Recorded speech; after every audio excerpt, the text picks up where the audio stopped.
Hello and welcome to Wallybois and my two little number 4s. Now this one here is my Stanley Bailey number 4 and this is me using it. I use this little hand plane quite regularly. It's really useful. It's a great little tool. I've given it a new knob and a new tote, so I've pimped it up a little bit. It's also got a record, I think it's what is it, stay flat? No, stay set.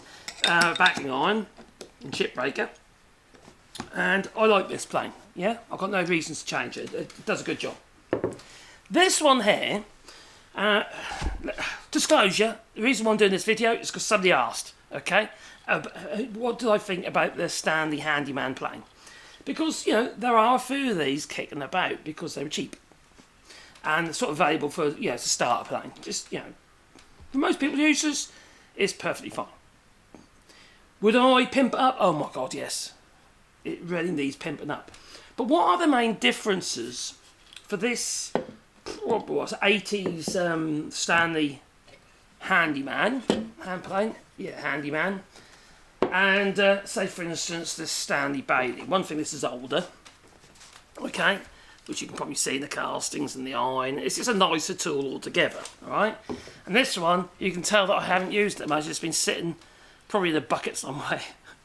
You know, it hasn't done much work. It really hasn't. Plain iron is original.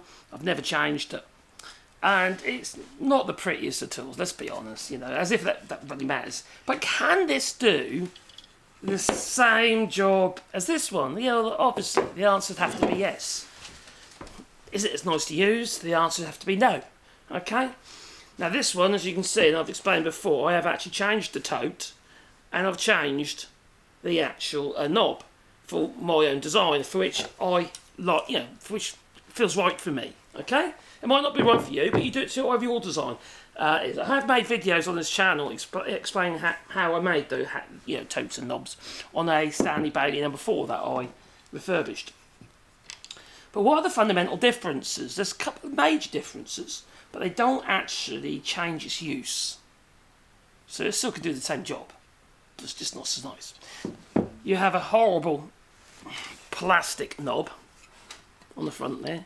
Personally, I do not like plastic knobs, and I don't like knobs that are varnished. Okay, I don't like a shiny knob. All right, so stop polishing your knob. No polish. Oh crikey, it's a different channel. Oh god, maybe on Grinder. Anyway, this one here has got a tote. It happens to be a plastic tote. All right, well, that one's a wooden tote. The lovely thing about wood is that it lets your skin kind of breathe. You know, your sweat and your slime, your bodily goo will end up in the wood, right? But even if it's end up all slippery, and especially if it's hot and your hands are sweaty, it's not great in the hand. And also, it can give you blisters, all right, in the palms. If you're using this all day, you can get blisters. So that's one of the changes. The other one is the finish. It comes in this weird burgundy kind of nasty red colour. It's not typical. This one, you say, is black, you know. Doesn't make any difference. No, of course it doesn't. The casting, I would say, is not as refined, but the casting is actually different anyway, and I'll show you what I mean by that. The lever cap is very similar, although I managed to break this one years ago. As you can see, it's got a bit missing. Oh my god, everything's so sticky and rusty. So I managed to break that one, okay? That's what happens when you over-tighten that screw. You end up breaking your lever cap. Obviously, that one isn't such great quality as that one. This is like a bit of old monkey metal for which has been chromed. I say that, it's a bit unfair, really. They're probably all the same. I was probably just a bit heavy-handed with it, to be honest. I'm a bit of a brute. That's the same old, typical Stanley chip breaker and plain iron. It would be. Oh, it's actually quite sharp. Still, it's the same as what you would expect in a standard one of these. This version. Remember, they've been making these for like 200 years or something stupid. You know, since the Industrial Revolution. But in the UK, it's an English model. You see, they've been since 1917, I think it was, when they started building them in England. Now, around Sheffield way. Now this one has got one major difference. Okay, so if you look at that one. Let's have a look at this one again. Take that off there, take plain iron out there. Now, this is a frog, alright? Some people say it's not the frog, but I'm going to keep calling it a frog, because to me it looks like a frog, alright? And this one here is also the frog. Now, the difference is, you have two fixing screws, one there and one there, that holds the frog down to the sole, the base plate of the sole, the internal parts, you know? There's no adjustment other than on those screws, for which you have to do manually. You know, it's a little bit of a faff, alright, but it's not difficult. All I tend to do is I'll get a steel rule, I'll lay it across here, with the steel rule across there. I'll show you. One steel rule coming up. So I'd lay it across there, and as long as it's not touching anything at the bottom, and it's it's only just touching the mouth. The same on this side, that's the correct position, and you just tighten the screws up. You probably never got to change it again. You know? It's just nice, really, that you do have a screw adjustment in the back here. This one slides back, frog on this can slide backwards and forwards, which makes it a little bit easier to adjust, but, you know, you've only got to do it once, really, in most cases, unless you remove the frog or change the plane iron. Even then, you might not even need to. Because once it's in its set position, you're not going to have to change it again. But you can refine it, you know? There are things you could do with this tool to make it a better tool. One thing I'd probably do is end up changing the chip breaker because I broke it. Right? But saying that, it still does the same job. The screw lever on there are different. If you look at this screw lever, it's like a bent piece of metal. It's horrible. Can you see that? It's not nice, is it? Does it do the same job? Yes, it does. Is it as nice to use? No, it's not.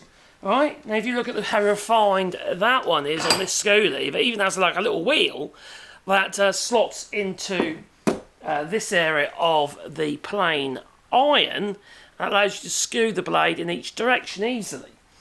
This one still works. It still does the job. It ain't as nice, alright? It's not as refined as this one, okay? That's a proper little machined up thing. It's nice with a proper little rivet in it. This one looks like it's got, it looks like it's got like pop rivet in it or something stupid. It's not great. The screws are another thing. You see, with the proprietary, you know, this little smoothing plane, all brass screws, alright? You've still got the steel rod, but all the screws are brass, so they're never going to seize up on you. Alright, you will be able to undo them unless glue or something like that's gone down there. Now, this one needs the steel. Alright, unless I chromed brass, I don't think they are. Let's have a look. I don't think they are. I don't think I've ever removed the knob or the toe on this hand plane. I quite quickly upgrade. No, actually, I don't know. Actually, it might be. No, it's definitely not chrome. That's soft. They might be stainless. That might be stainless screws because they're not rusty.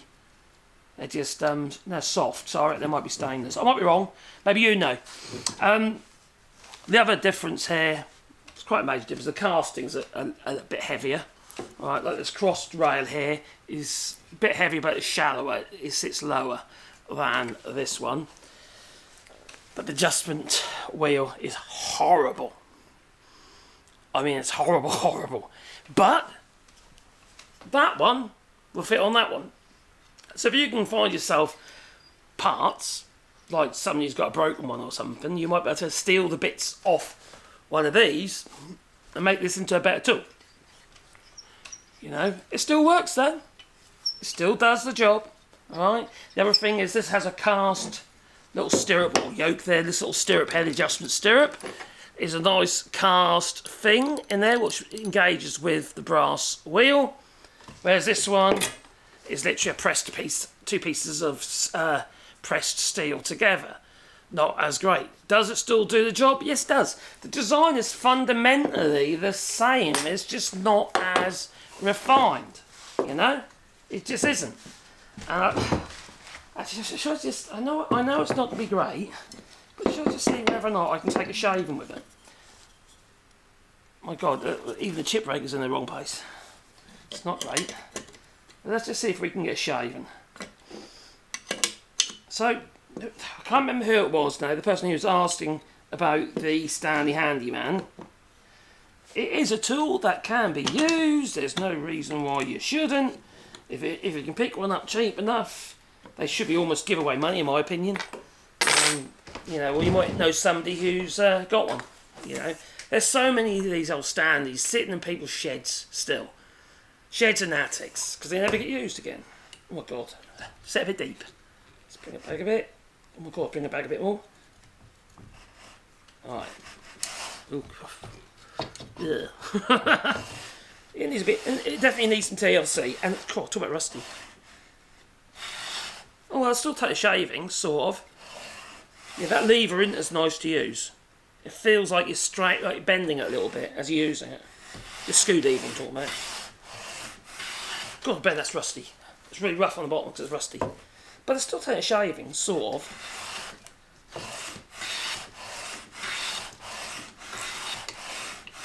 Alright, with a bit of work, this would almost do the same job as that one. Alright, but it needs pimping up. Some serious pimping up. I think that could still be a nice, usable tool. So there you go. It's probably going to be a better tool than some of these Chinese pieces of crap you can get. That's what I reckon anyway. Anyway, what do you reckon? Have you got a Stanley Handyman hand plane that is crying out to be pimped up? And maybe, if you're lucky, you might be able to turn it into this lovely Stanley Bailey record hybrid. Because it's got one tiny little record bit on it. Which is lovely. This tool, it might not look like much, but it is a dream to use.